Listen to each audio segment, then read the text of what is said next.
Just one last question. How do you not get caught up in the whole doubt of it being too easy? Because sometimes I get tripped on that, and it, like I see all of these things manifesting, and it's just, I do, and it's Test just... it. Show yourself that there's no end. Show yourself that you never run out, and be sensitive the way you feel, and teach yourself that you're the only one that blocks it, and you can feel when you start to do that, and then cut it out and stop it. Okay. In other words, the only way you can get rid of doubt is by experiencing clarity, because both cannot abide within you at the same time. But when you try to get rid of doubt, you're amplifying doubt. When you're reaching for clarity, you're amplifying clarity. So test it. Test the universe. Test the universe. Do you know what I want? Do you know what I want, and do you know where it is? Ask that question, and then follow your impulse and watch how much of what you want is revealed to you in the next 24 hours. Test it. Test it. Test it. And the worst thing that'll happen is that you'll show yourself you're in a resistant state. And the best thing that'll happen is that you'll show yourself that you're not in a resistant state, and some of what you want can show up right now, right now, right now, right now. Test it. Test it. No one is being deprived of it, but sometimes you've practiced some personal deprivation.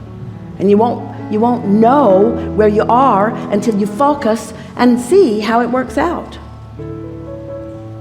Thank you. We've always liked saying this. We've been saying this for years. Maybe the first thing that we ever said, as Esther allowed us to use her words and her ability to communicate. There are two ways to know whether you're on your path.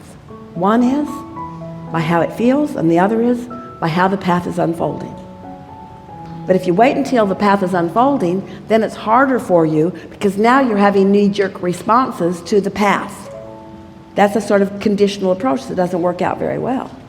But you all are in the state, we've sort of lulled you into this by your willingness to play with us and listen to us.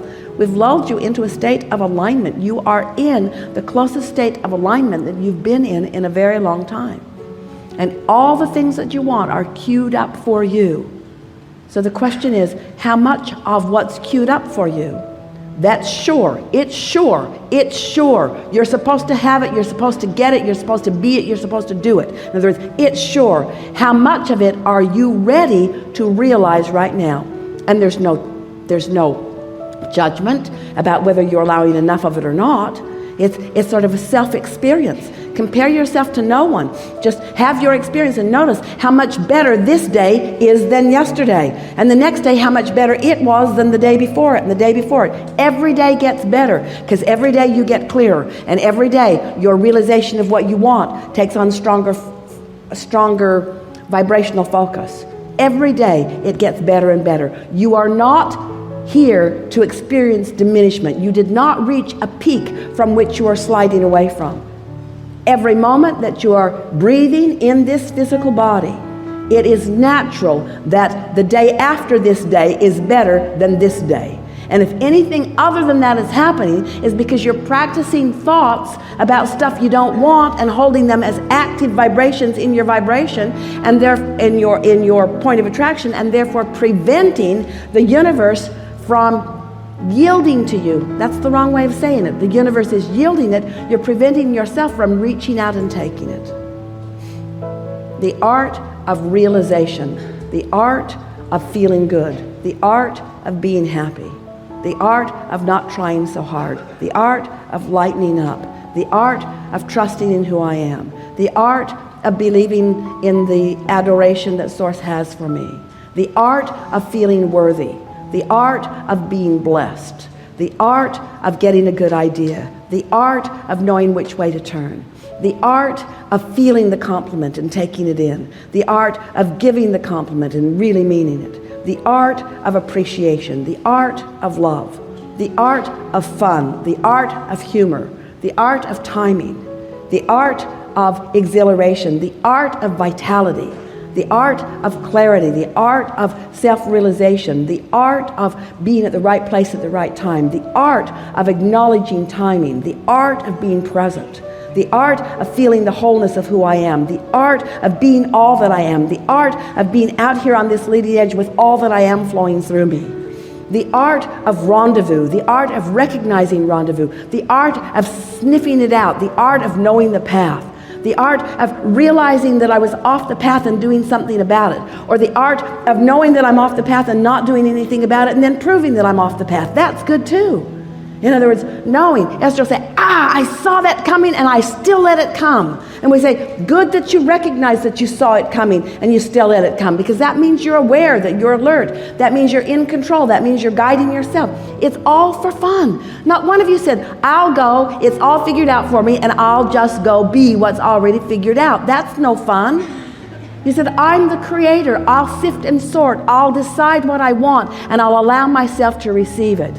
And I will revel in the focal point of abundance that is focused and showering down around me at all times. The humor and the clarity and the fun. You're so in the right place at the right time. You came into this time-space reality for the exhilaration of creation. And once you get your legs under you, as you say, and get your wits about you, realize what emotions mean, and start paying attention to how you feel, and start promoting for your well-being with your own thoughts and with every word, and then watching the cooperative universe reflect back to you how you feel about you, period. Reflect back to you how you feel about you. It's an art. You got to practice feeling about you in a way that a lot of other people didn't feel about you, because they don't have the resources to feel about you, because it's not about them feeling about you. They weren't born with the ability to do it for you, because it's not their job. It's only your job. The art of feeling about myself the way Source feels about me, and then allowing the representation of that self-awareness and self-appreciation shower down around me, you see. Such an interesting thing. You see someone successful in some way, and even though it's something that you want, often you're mad at them for getting it. When you start appreciating and really meaning everyone who has everything that you desire, then you're there. And that's the best way to appreciate those houses and those cars and that financial status and all of the things that are important to you, and we think it's just fine that they are.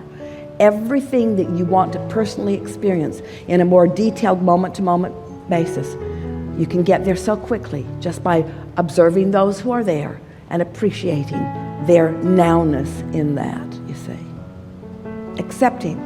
You started out by saying to us, you're sort of expressing the sort of, and a lot of people do it, the where I came from sort of vibration. Doesn't matter where you came from, only matters where you are. Because the universe isn't responding to where you came from. And the universe isn't giving you any credit for how far you've come. The universe is singularly only responding to how you are right now, and not about what you have, how you feel.